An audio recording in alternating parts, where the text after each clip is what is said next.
Calma, eu sei que a thumb pode ter sido um pouco chamativa, mas talvez a intenção tenha sido essa. Como vocês podem ver na chamada, ela está dizendo quantas vezes de Jesus, quantas vezes a nossa vida, o nosso processo, a nossa trajetória, a nossa caminhada como cristão, quantas vezes a gente já conseguiu, de certa forma, tirar esse tipo de reação, como está na thumb de Jesus, de Deus. Esses dias agora eu estava ministrando numa igreja e eu li aquele texto de 2 Reis capítulo 4, que é a respeito da mulher sunamita, em como ela teve uma fé audaciosa, uma fé corajosa, de forma, assim, do ponto de vista humano, maluca, enlouquecedora. Porque se você for olhar lá no texto, o filhinho dela, que o próprio profeta tinha ministrado de Deus que nasceria de forma sobrenatural, tinha morrido. E uma vez ela foi até o profeta, e o profeta foi perguntar para ela e ela respondeu que estava tudo bem. Eu fico imaginando, né, trazendo uma linguagem humana para a gente poder comunicar a Deus. É claro que Deus não é pego de surpresa, no seu sentido soberano e amplo e majestoso, mas para ele se relacionar com a gente, vamos dizer que ele se esvazia para poder ter um relacionamento genuíno com a gente, e entender, e se compadecer, e se colocar no lugar, e sentir o que a gente sente. O próprio Jesus andando era Deus na terra. E a Bíblia diz que ele sentiu como sumo sacerdote, como Cordeiro de Deus, tudo que a gente sentiu. Passou tudo que a gente passará, ou passou, ou passaria, mas ele não se contaminou. E quando a gente traz essa visão para cá, para a nossa realidade, eu fico imaginando Deus olhando para aquela situação da mulher sunamita. É como se Deus ficasse... Como assim? É como se Deus ficasse sem reação. É como se fosse algo assim inexplicável. É claro que é muito difícil conjecturar em cima disso. É claro que Deus não passa por isso no sentido amplo dele, né? Ele simplesmente não raciocina, ele simplesmente sabe de tudo ao todo tempo. Mas para ter comunicação e relacionamento com a gente, é aquilo que diz lá em Efésios capítulo 2, né? Filipenses capítulo 2, que Jesus, mesmo sendo Deus, não usurpou ser igual a Deus, algo que devia pegar-se, mas antes se esvaziou, se humilhou, foi até a cruz. Eu fico imaginando, assim, conjecturando lá do alto, assim, Deus olhando para a fé daquela mulher, que não falou aquilo que ela estava vendo, mas creu, assim como Abraão. Porque a Bíblia diz que Abraão ia entregar Isaac, porque ele sabia que aquele Deus que tinha prometido que ele seria pai de muitas nações, através do filho da promessa, seria capaz até mesmo de ressuscitar Isaac. Então, é a respeito dessas pessoas que eu quero falar, que através da sua fé. E é bacana fundamentar que todas as vezes que pessoas surpreenderam Deus, não foram necessariamente com rendimentos, com performance, com suor, com técnicas, com métodos, mas foi com a sua fé. Assim como a mulher sunamita surpreendeu Deus. Assim como Abraão creu que até mesmo dos mortos Deus podia ressuscitar Isaac, mesmo que ele o matasse, porque ele estava obedecendo a Deus. E é a respeito dessas pessoas que eu quero falar. E eu quero trazer essa reflexão pra gente. Quantas vezes ao longo da nossa vida, ou semanalmente, ou diariamente, ou mensalmente, ou ao longo de um ano, a gente consegue identificar na nossa vida momentos, situações, circunstâncias em que, metaforicamente ou de forma figurada, a gente pudesse olhar para Deus, a gente olhasse Deus e ele falasse: não, rapaz, uau, que tamanha fé. Esse tipo de reação que está aí na chamada. Que a gente possa ficar pensativo. Já que eu citei Abraão, bora para Abraão. Uma vez Deus queria destruir Sodoma e Gomorra. Aí Deus falou: Abraão, eu vou destruir Sodoma e Gomorra. Aí Abraão olhou lá, viu que o seu sobrinho Ló estava lá, né?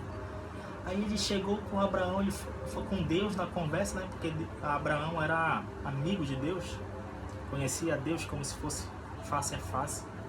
E chegou a Deus e ele falou: Deus, mas se tiver 50 justos lá, você vai destruir toda a cidade? Aí Deus ficou olhando assim: não é possível que eu estou ouvindo isso.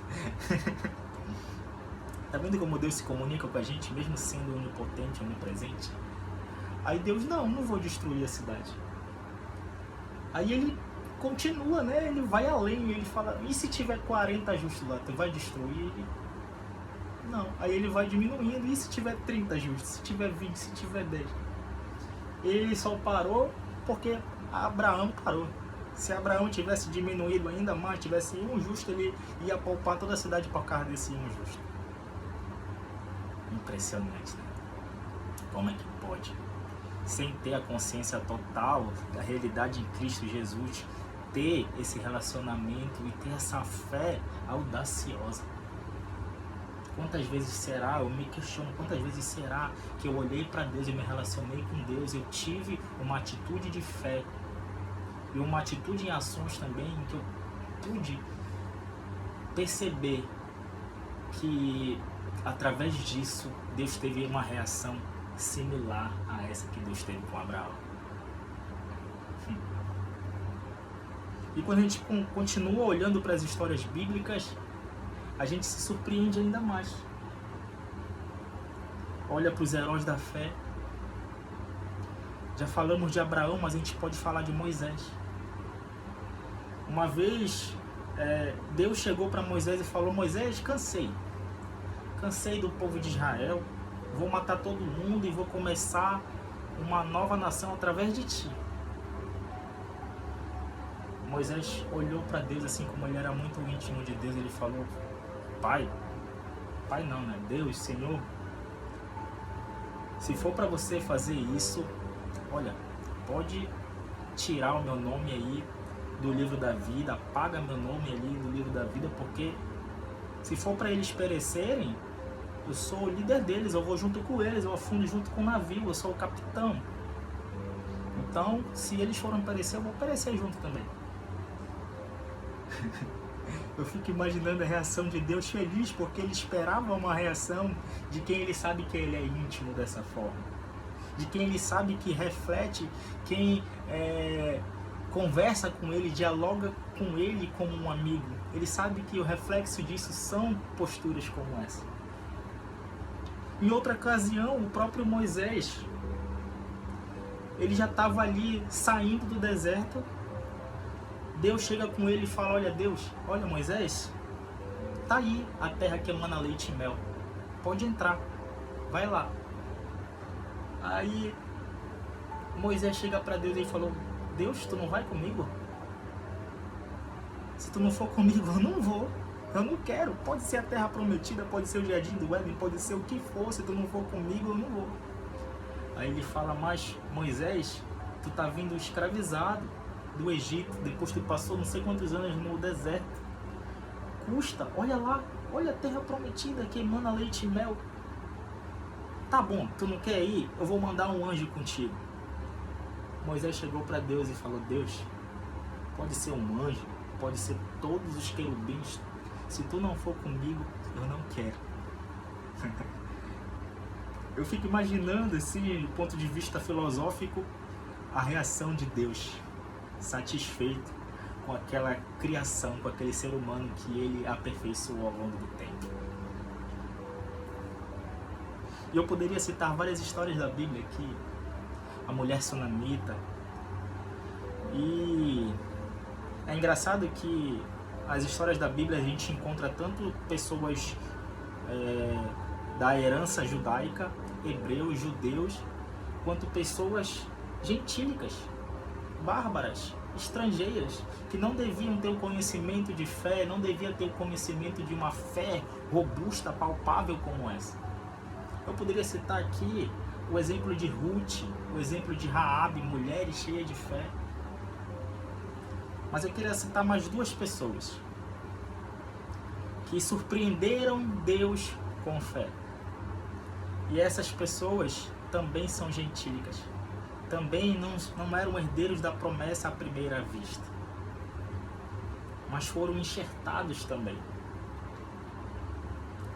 Um é o centurião romano, em que Jesus olha para ele e fala: olha, eu nunca vi uma fé em Israel como essa. Que ele de longe falou: não, Senhor, tu não precisa ir na minha casa, apenas se tu ordenar, eu sei que tu tem poder para fazer isso e que as coisas vão se concretizar e vão se cumprir. A outra também era uma não judia, é uma mulher cananeia, Cirofenícia, que a sua filha estava passando ruim e ela estava ali incomodando Jesus para que Jesus atendesse ao seu pedido. E ela não era judia, mas ela estava querendo atrair Jesus como se fosse uma judia. Porque ela estava chamando Jesus filho de Davi. Somente quem usava essas palavras era o próprio povo judeu, que tinha essa comunhão, tinha esse entendimento, esse discernimento do que significava essa frase. Ela dizia: Jesus filho de Davi, tenha compaixão de mim. Jesus não deu muita atenção para ela à primeira vista, mas depois Jesus pega e vira para ela e tem aquele diálogo que a gente conhece, né? Jesus fala: olha, eu não posso tirar pão da boca dos filhos e dar para os cachorrinhos. Aí ela, numa sacada, num movimento de fé, num entendimento que foge da realidade, principalmente da realidade que ela tinha como não judia, ela fala: mas até os cachorrinhos comem das migalhas. Eu sei que a tua migalha ela já é insondável, ela é incomparável e infinita. Então, já que eu não tenho direito a priori como filho, então, por favor, seja misericordioso comigo e atenda o meu clamor. Aí Jesus vai lá e fala: olha, é esse tipo de atitude que eu quero. Também não vi em Israel uma fé como essa. Eu poderia usar vários outros exemplos de atitudes como essa. Eu vou usar mais uma porque essa aqui é muito impressionante. Não é à toa que o livro de Atos e 1 Samuel chamam Davi de o homem segundo o coração de Deus. Uma vez Davi tirou uma reação similar a essa de Deus.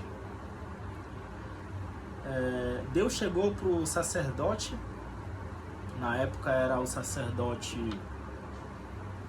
era Natan, Eli, acho que era Natan mesmo já na época. E ele fala pro sacerdote, ele fala: olha, quem foi que disse para Davi que eu queria um templo para mim? Quem foi que revelou para Davi que eu ia ficar alegre, satisfeito, grato se me construísse um templo?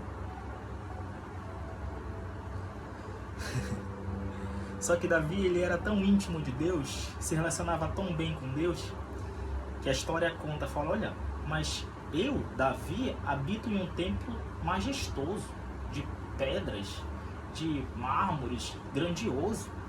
E a arca do meu Deus, ela habita numa tenda. Só sabe a vontade de Deus aquele que tem mentalidade de rei.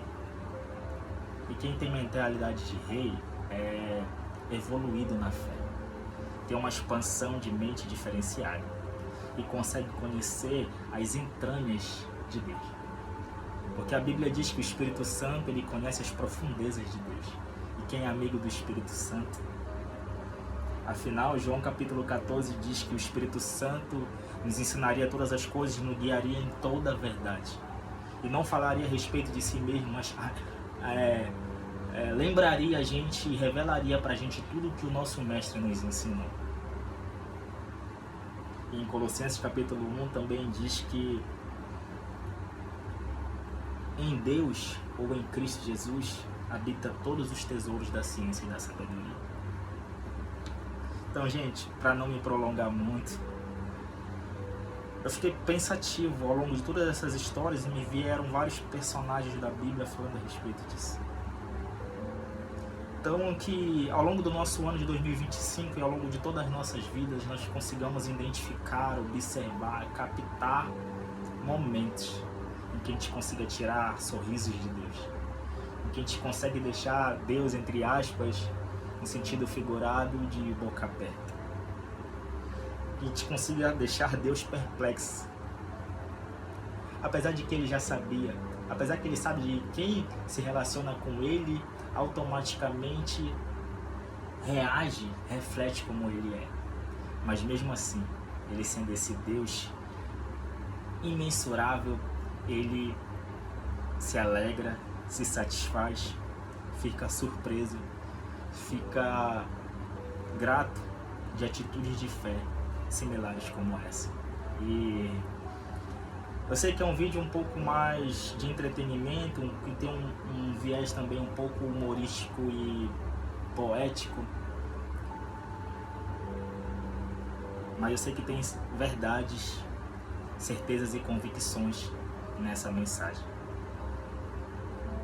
Que nós possamos fazer esse exercício, esse treinamento de agradar a Deus com fé e poder tirar reflexos assim humanos, agradáveis a Deus, como incenso suave, como esses heróis da fé. Esta é a missão pra gente, como filhos amados, refletir uma imagem perfeita do nosso Pai, ser o seu imitador através de uma superabundância de fé e atitudes e comoção como essas dessas pessoas. Deus abençoe, fique com Deus.